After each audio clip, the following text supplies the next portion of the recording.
بسم اللہ الرحمن الرحیم۔ شروع اللہ کے نام سے جو بڑا مہربان نہایت رحم کرنے والا ہے۔ پیارے ناظرین، کیا آپ نے کبھی غور کیا ہے کہ قیامت کا منظر کیسا ہوگا؟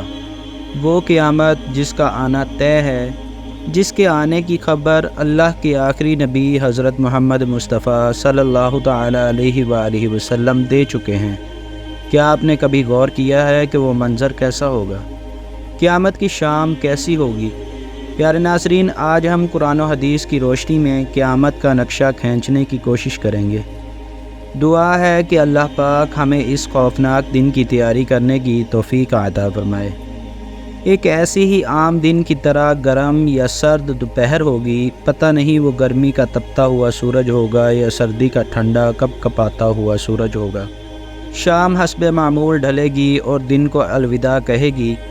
دن اور رات حسب معمول ہی یہ کہہ کر جدا ہوں گے کہ کل پھر ملیں گے۔ پرندے گھونسلوں کی طرف حسب دستور لوٹیں گے۔ تاجر اپنی ترتیب پر اپنے گھروں کو لوٹیں گے۔ مائیں بچوں کو سلا کر بستروں پر دراز ہوں گی۔ تھکے ہارے مزدور اپنے بستروں پر لیٹیں گے۔ یہ سارے حسب معمول کی وہ باتیں ہیں جو ہمیشہ ہوتی ہیں، اور قیامت سے پہلے کی شام بھی بالکل عام سی شام ہوگی۔ اس کے بعد حسب معمول سورج نکلے گا اور عام دنوں کی طرح ایک دن کا آغاز ہوگا اور حسب معمول کے کام جاری ہوں گے، اور پھر اچانک سے ایک ہیبت ناک آواز آئے گی۔ وہ آواز اتنی خوفناک ہوگی کہ وہ خوفناک آواز پورے جہان کا کلیجہ چیر دے گی۔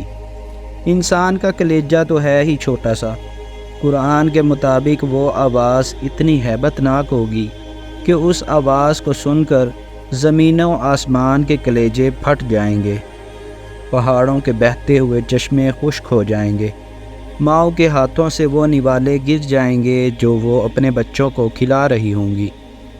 وہ ماں جو کچھ دیر پہلے اپنے بچے کو سینے سے لگا کر دودھ پلا رہی ہوگی، وہ آواز سن کر وہ اپنے بچے کو اس طرح پھینک دے گی کہ یہ مرتا ہے تو مرے لیکن میری جان بچ جائے۔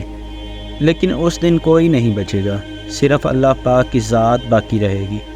اس دن ہر شخص پر اتنا خوف طاری ہوگا کہ اسے اپنے بچوں کی پکار سنائی نہیں دے گی۔ اس دن زمین پر کوئی مسلمان زمین پر موجود نہیں ہوگا۔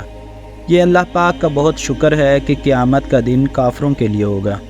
اس دن انسان اپنے ہاتھوں سے بنے ہوئے گھروں کو گرتا ہوا دیکھے گا، اپنے ارد گرد تباہی ہی تباہی دیکھے گا، اپنی طاقت کو ٹوٹتا ہوا دیکھے گا، اپنے جسم کو ساتھ چھوڑتا ہوا دیکھے گا۔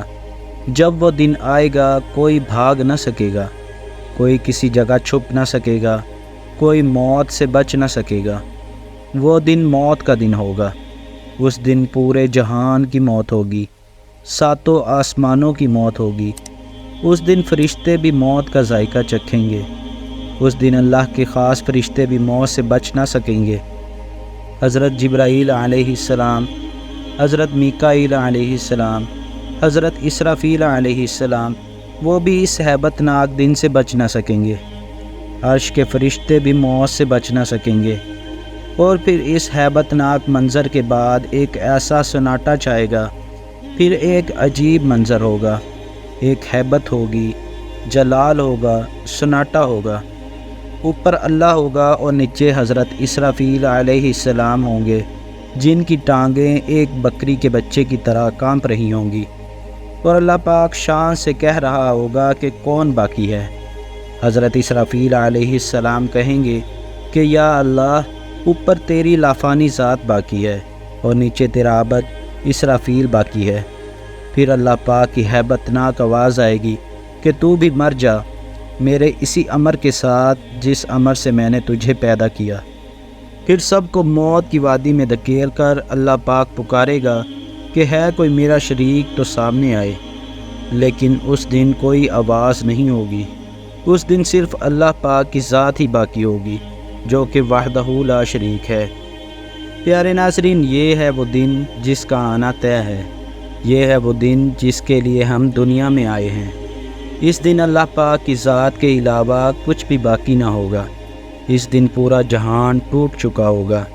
اس ٹوٹ جانے والے جہان سے عبرت حاصل کرو۔ اس کا حرص اللہ کے لیے چھوڑ دو۔ اس ختم ہو جانے والے جہان کے دیوانے نہ بنو، اس کی دیوانگی میں ذلت کے سوا کچھ بھی حاصل نہ ہوگا۔ اللہ پاک سے دعا ہے کہ اللہ پاک ہم سب کو سمجھنے کی توفیق عطا فرمائے۔ آمین یا رب العالمین۔